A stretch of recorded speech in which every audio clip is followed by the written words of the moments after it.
Hi guys, welcome to the show. So today I'd like to talk about something that I find very interesting and I want to share with everybody. So that is, and it's a chapter I put in my book.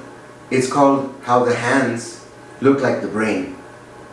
And I know that could sound kind of like weird, like how do your hands look like your brain?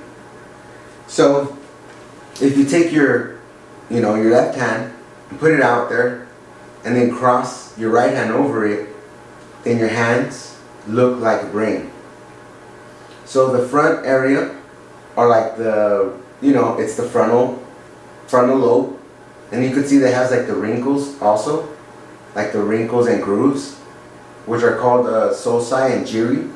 The wrinkles in your brain, they're called sulci and gyri, and so your fingers kind of look like it, right? All the little grooves. So if you turn your hands kind of to the side, you could see that the thumbs, they look like the temporal lobe, and which are on the side of your head. The temporal lobes. Your brain is divided into 4 lobes. So they say there's a 5th lobe. It's an insular lobe, but mostly they say it's 4 lobes. So you have the frontal area, and then you have the temporal lobes. You have the occipital on the back, and what's the other one is parietal on top. Parietal. So if you also look at the center of your knuckles, the line they form, that's also kind of like the precentral gyrus or the central gyrus that goes across. So that's kind of funny too. And then also, if you look at the palms of your hands, they resemble like the cerebellum, which is called it's called cerebellum, which means a little brain. You know how you see your brain and you have this other little, looks like a butt? The cerebellum looks like the butt of your brain. And it's below the occipital lobe, which is in the back. So the palms of your hands, they kind of resemble that cerebellum area, which is funny too. So also, moving on, if you look at the back of your hands, you would see that they cross. So as I mentioned before, like your right hemisphere of your brain controls the left side of your body, and the opposite can be said for the left side of your brain, which controls the right side of your body. So this is called contralateral operation. That's how your body works. The reason why that happens is because it happens at the cortical spinal tract.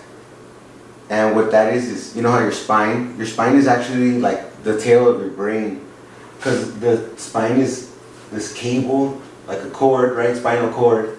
It's connected to the bottom of your brain. It's literally connected to your brain.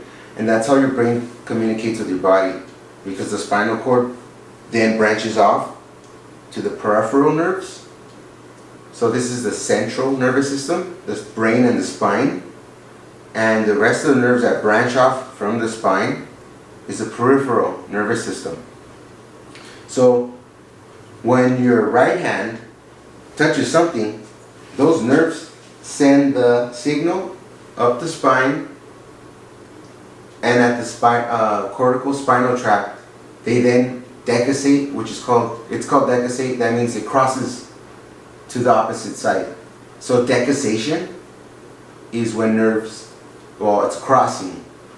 In this case, the nerves cross to the opposite side of the brain, of the body.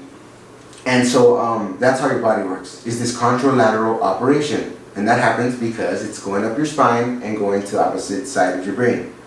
So again, when you cross your hands and then put them together, it looks like a brain.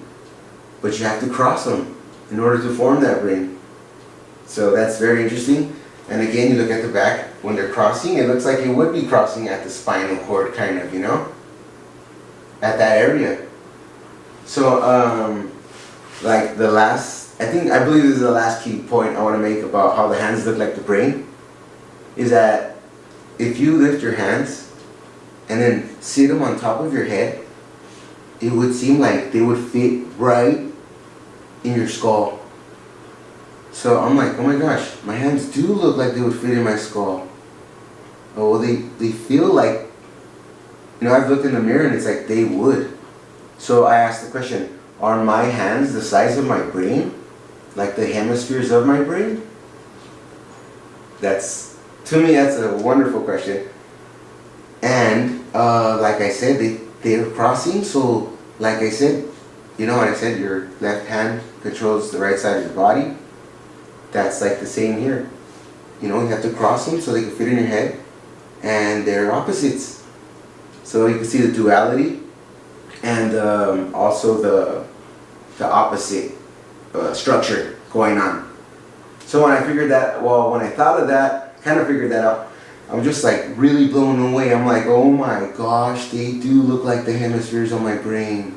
They would fit in my head. So yes, I hope you liked today's show. It's just explaining that your hands do look like your brain. Like I've seen some other videos that they do show this, hands, but because that's why I started looking it up, because I came up with this by myself and I said they do fit in my head and all this stuff. So I started looking it up and I saw that other people teach that your hands look like your brain, but they use their hands like as a fist. And never do they explain like this contralateral duality. Well, in a way they do, but I'm explaining it more like I believe my left hand makes me feel introverted and my right hand makes me feel extroverted. And so this is like a duality, and then it just, my goodness, I don't know how I started thinking about this. I'm like, it would fit right in my head. So that's very interesting. Check out my book. It's called Becoming Ambidextrous, The Doorway to the Mind of God. So thanks for watching today's show. I hope you learned a little bit of something, and I'll hit you up on the next one. Later, guys.